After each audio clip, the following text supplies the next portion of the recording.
a short video about Lauren Southern's recent documentary called Borderless. It is a documentary by Lauren which demonstrates the problems of immigrants coming from Africa and various other countries illegally into Europe. Originally, she wanted to set out to prove, I believe, that many of the immigrants were coming from abroad because they wanted to harm Westerners, or change their culture, or or things like that. I think she originally believed most of these people were evil and wanted to in some way harm Westerners, and thought Westerners were easy to exploit sexually, or that they were easy to exploit regarding welfare and things like that. So she originally went to meet a lot of them and went undercover with them to see what was going on. The whole documentary, which is quite long, I think it's a bit less than 2 hours, something like that, looks into all the issues, and she went undercover with, I'm not sure if undercover is quite the right word, to be fair, because I think she never denied being a journalist, but she tried to experience this from the perspective of the refugees, or the bogus refugees, depending on your opinion, from the immigrants that wanted to come to Europe.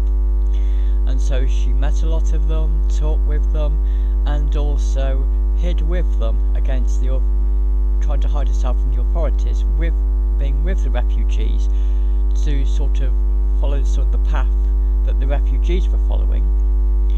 Then I think she in another part of the video switched sides and worked with, I think, the military and the border police to witness, well, not work with them, but actually was with them when they were recording it, but from their perspective, so that she could try and film it from their perspective. She could film all sorts of people, border police, the refugees, and others. Originally, as I said, she wanted to prove that I think that they were there just to exploit Westerners and to make money out of them, get them through benefits, or by going in and changing the culture, or by terrorising these people because they didn't agree with the Western lifestyle. What she later found out near the end, and I'm going to warn you now, I'm going to give you a spoiler alert in case you want to watch it. You should stop watching my video now, because I'm going to reveal the ending for you. What she found out was many of these people did not intend to harm Westerners.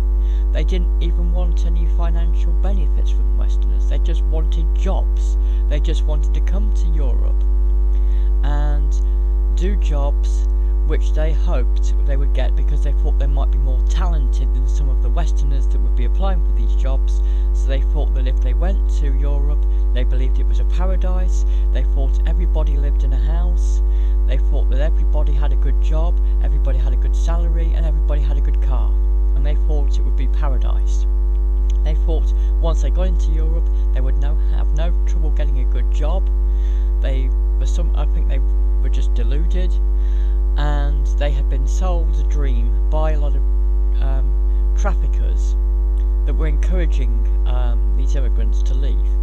These immigrants were being charged about 2,000 or 3,000 euros, between 2,000 and 3,000 euros, I believe. That's about, maybe, I'm guessing here, probably about between maybe $2,000 and $3,000. I haven't worked it out, I'm too lazy to, but it's, so my sums aren't accurate, but it gives an impression of the level, okay?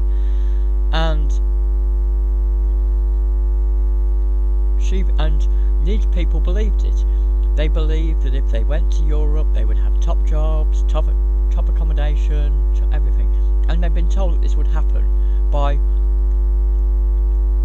the people smugglers from the countries they came from.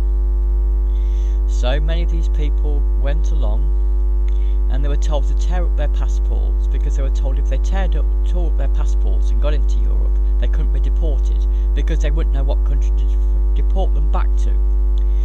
So these people believed that tearing up their passports was the best thing to do, so that they couldn't be then taken back to the country they came from. They believed they would be better off in Europe. Then many of these people took a long journey, walked for many miles, got onto boats and risked their lives. Some of them died in the process, and they were told that as many of them had sold their homes to do this, many of them had sold their businesses to do this, and so they got on these boats and got into Europe and tried to climb over fences, and once they actually got into Europe, many of them were grossly disappointed. They found out that there were no jobs, nobody wanted them, and they were lucky for many of them to be able to sleep under a bridge at night. Many of them were bitterly disappointed, probably most of them that in the film were bitterly disappointed. They thought they would have had a better life than they did. They thought they would be lots of good jobs once they got there. They found out nobody wanted them because they couldn't prove who they were, because they didn't have a passport.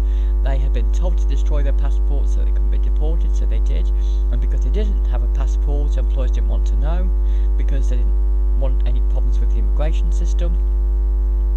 They couldn't also prove who they were, and therefore they couldn't also prove they had any qualifications for the jobs they were doing. It was difficult to register them because they couldn't. So many of these people just had to sleep under a bridge and live rough on the streets. Many of them were disappointed because they had homes that they'd come from. They'd actually had housing, warmth, everything, and now they were sleeping under a bridge quite cold. And many of them felt that they were conned. When they did come to Europe, they found out that they weren't liked, and that there was resentment by the people who turned up, which doesn't surprise me at all, because that's how, based on the press we have over here, that's the sort of press we have, and I've heard many comments on the television from some of Europeans that say they don't want these immigrants. And so many of them gave up their homes, sold their homes to get on a boat, risk their life, and come into Europe so they could sleep under a bridge. And many of them were very, very, very disappointed, or live in a camp where there'd just be lots of tents. And many of them were disappointed. There was also discussions about some violence in some of these camps, but I'm already telling you what she's already said. What's my view on this? Having watched it as a European, I don't think I really learnt very much. Most of what Lauren had already said had already been said by on the BBC and many of our media here. So therefore there wasn't really a lot of new information in my opinion. But I understood why perhaps somebody outside Europe who'd not been exposed to the news stories we had might not know those things. I understand that many people from all over the world have this fairyland view of the West. They really do think we've got it made. They think you can just walk straight into a company and get a job straight away. It isn't that simple. And for many of these people, they realised that life in the West isn't as good as they thought it would be. And they were very disappointed.